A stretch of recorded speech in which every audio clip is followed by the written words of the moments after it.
राधे राधे दोस्तों, जय श्री कृष्णा। कान्हा जी की कृपा हम सब पर बनी रहे, इन्हीं शुभकामनाओं के साथ आज की वीडियो को शुरू करते हैं। दोस्तों, आप सभी का हमारे YouTube चैनल भक्ति में आस्था पर हार्दिक स्वागत है। आज की इस वीडियो में हम आपको बृहस्पतिवार व्रत की कथा सुनाएंगे।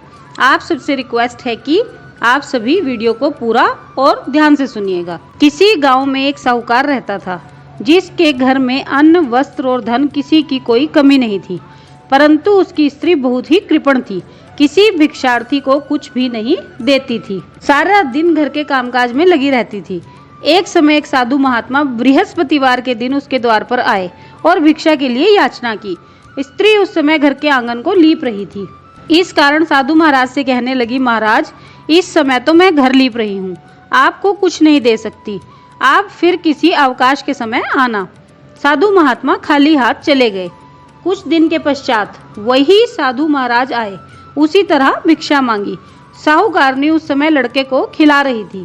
कहने लगी, महाराज, मैं क्या करूं, अवकाश नहीं है, इसलिए आपको भिक्षा नहीं दे सकती। तीसरी बार महात्मा आए तो उसने उन्हें उसी तरह से टालना चाहा, परंतु इस बार महात्मा कहने लगे कि यदि तुमको बिल्कुल ही अवकाश हो जाए तो मुझको भिक्षा दोगी।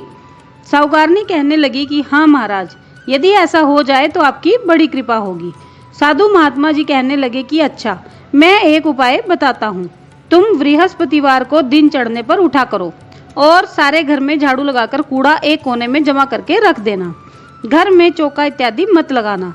फिर स्नान आदि करके घर वालों से कह देना उस दिन सब हजामत अवश्य बनवाएं। रसोई बनाकर चूल्हे के पीछे रखना, सामने कभी मत रखना। सायंकाल को अंधेरा होने के बाद ही दीपक जलाना तथा बृहस्पतिवार को पीले वस्त्र मत धारण करना, ना ही पीले रंग की चीजों का भोजन करना। यदि ऐसा करोगी तो तुमको घर का कोई काम नहीं करना पड़ेगा। साहूकारनी ने ऐसा ही किया जैसा साधु महाराज ने बताया था। कुछ काल बाद उसके घर में खाने को दाना भी नहीं रहा। थोड़े ही दिनों में वही महात्मा फिर आए और भिक्षा मांगी। सेठानी ने कहा, महाराज, मेरे घर में खाने को अन्न का दाना नहीं है, आपको क्या दे सकती हूँ। तब महात्मा ने कहा कि जब तुम्हारे घर में सब कुछ था तब भी तुम कुछ नहीं देती थी, अब पूरा अवकाश है तब भी कुछ नहीं दे रही हो, आखिर तुम क्या चाहती हो वह कहो। तब सेठानी ने हाथ जोड़कर प्रार्थना की, महाराज, अब कोई ऐसा उपाय बताओ कि मेरे पहले जैसा धन धान्य हो जाए। अब मैं प्रतिज्ञा करती हूँ कि अवश्यमेव जैसा आप कहेंगे वैसा ही करूँगी। तब महाराज जी ने कहा, बृहस्पतिवार को प्रातः काल उठकर स्नान आदि से निवृत्त हो घर को गौ के गोबर से लीपो तथा घर के पुरुष हजामत न बनवाएं। भूखों को अन्न जल देती रहा करो। ठीक सायंकाल दीपक जलाओ। यदि ऐसा करोगी तो तुम्हारी सब मनोकामनाएं भगवान बृहस्पति जी की कृपा से पूर्ण हो जाएंगी। सेठानी ने ऐसा ही किया और उसके घर में धन धान्य वैसा ही हो गया जैसा कि पहले था। हे बृहस्पति देव, जैसे उस सेठानी पर कृपा करी ऐसी सब पर करना। कहानी सुनने वाले, कहने वाले और हुंकारा भरने वाले सबका भला करना। बोलिए बृहस्पति देव की जय।